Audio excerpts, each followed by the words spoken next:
Things just took a massive turn as we are hours away from free agency, and we just had a bombshell drop in regards to Jonathan Kuminga and how the Warriors are approaching his free agency status. So we'll discuss that, including a major update in terms of the Warriors' top target in this year's free agency. Of course, everyone knows the Warriors are in desperate need of some big man depth, probably a starting center specifically for this squad, and we don't want to see Draymond Green back running the 5-4 next season. We want him at his natural position playing forward. So we now know the Warriors' top target in Al Horford and what their plan is for the center position, and it has some Warriors fans fired up. So we'll dive into all of that out here in this video. But folks, you guys have been crushing it, hitting the subscribe button as we enter free agency. I appreciate every single one of you that are tuning in. And if you don't want to miss anything with this Warriors team and you're part of the 75% that haven't hit the subscribe button just yet, make sure you guys hit that button so you don't miss anything that we have going on with the channel. But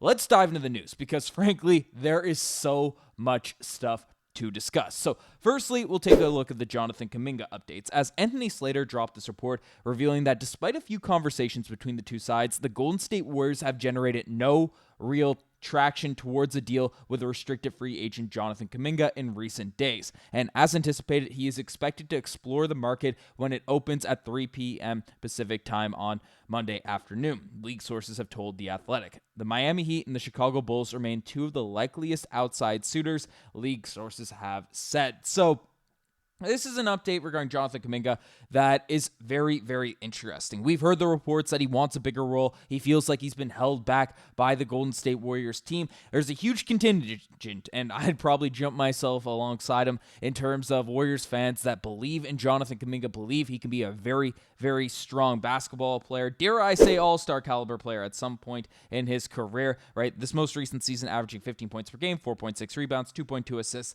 in an absolute roller coaster of a season in terms of his role regarding his actual opportunities on the basketball court. So I thought for what Jonathan Kuminga was given, he actually had a very, very strong year. And then, of course, we saw him be absolutely just outstanding in the playoffs for Golden State.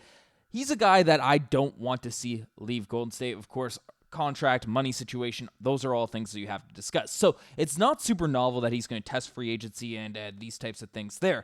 It is interesting about how we are so close to the opening of free agency and there hasn't been much movement on either side in terms of free agency traction. So that is an interesting stuff. And then we do have this update in terms of the New Orleans Pelicans are a potential suitor for Jonathan Kuminga, according to Jake Fisher as well as Mark Stein. So there are some interesting teams now swooping into the Jonathan Kuminga sweepstakes following, the Warriors and Jonathan Kuminga not really gaining much traction out here at this point. And I think, of course, landing a big man, which we'll discuss in this video, but getting Jonathan Kuminga back, or at least some significant value for him, is the top priority for Mike Dunleavy in the front office here in Golden State. So we'll see how that all shakes out. We do have more updates on this front, though, as Slater also came out and said that Warriors general manager has expressed a desire to find a resolution to the Kuminga situation sooner rather than later, but the dynamics make a swift resolution unlikely. There's no urgency from Kuminga's side because the Warriors haven't offered him anything appealing enough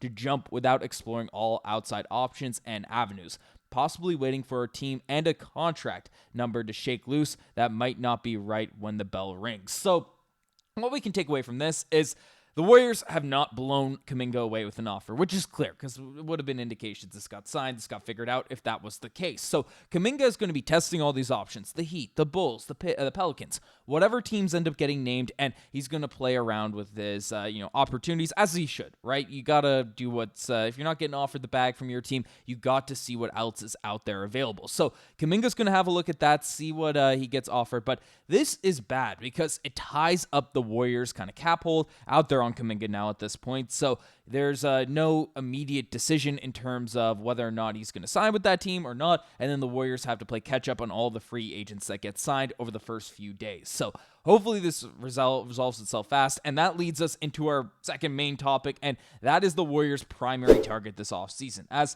the Warriors use, team sources have identified a stretch center as a high priority. Many in the league continue to link Al Horford to the Warriors as a preferred target. So Al Horford is a very interesting guy out there in this year's free agency. Last season, for the Boston Celtics. 9 points per game, 6 rebounds, 2 assists.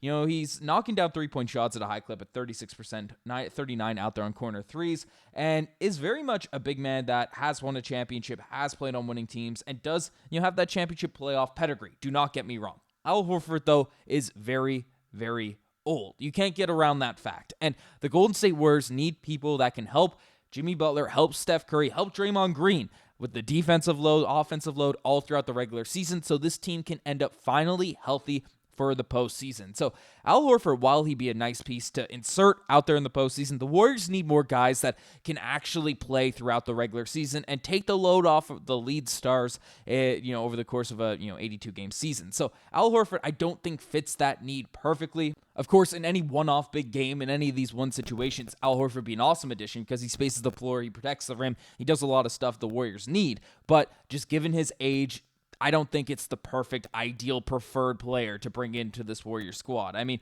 you take a look at the roster right now, right? You have Draymond Green that's been playing center a ton for this Warriors team during crucial moments. Looney on the way out now at this point, right? He does not sign back just yet. Trayce Jackson-Davis is the young guy you hope takes the leap forward, but is not going to be that reliable starting center on a championship-winning squad. And then Quinten Post does have that stretch 5 ability, but again, not two guys that you want a proper, true starting 5 for this team. But if he's just being brought in for some forward depth, I think it would be a pretty cool acquisition, and we have some insight in terms of how it would actually look. So if the Warriors were to use the taxpayer mid-level exception, projected around $5.7 million on Horford or another free agent, they'll be hard capped at the second apron, currently projected to add $207 million. The Warriors currently have players under contract at the $170.5 million mark. Kaminga's qualifying offer extended over the weekend by the Warriors is $7.9 million, but his cap hold is $22.9 million, further clogging the Warriors' books if the situation drags deeper into July. So what the heck do all these numbers mean? What does this mean? It means you could use the taxpayer mid-level to, bring in Horford. They would be second apron and stuff, but the Warriors trying to compete in the last final years of Steph Curry's and Jimmy Butler's championship window. You see what happens out there at that point, but Jonathan Kuminga's cap hold that if he's going to leave, it just makes the situation even messier for the Golden State Warriors going forward, just because you have to hold on some of his salary just in case he comes back. You have those sort of cap holds with any of these guys, any of these players. So it's a tough, difficult situation that Mike Dunleavy is in if he's trying to improve the roster out there in free agency. That's why a lot of discussion, a lot of discourse has been on a sign and trade with Jonathan Kuminga. Different trades, Herb Jones being another name that's thrown out there. If there's a move that could be going down, expect it to be a trade rather than a big free agent signing. And the hope is this team is able to fix up, patch up that 5 position out there over the course of this offseason, so you're not having to force Draymond Green to guard centers at this point. You have some backline defense, so Curry doesn't have to be locked in 24/7 over the course of an 82-game season, and then you figure it out from there. So while Al Horford definitely, as just a regular basketball player, would be a good fit on Golden State, over an 82-game season, given his age, given everything, the contextual things, I'm not sure it's the perfect fit. But let me know what you guys think about all that in the comment section down below. You guys have the best thing as far as subscribe to the channel if you guys haven't already. Anyways, I'm signing out as my camera dies. Cheers.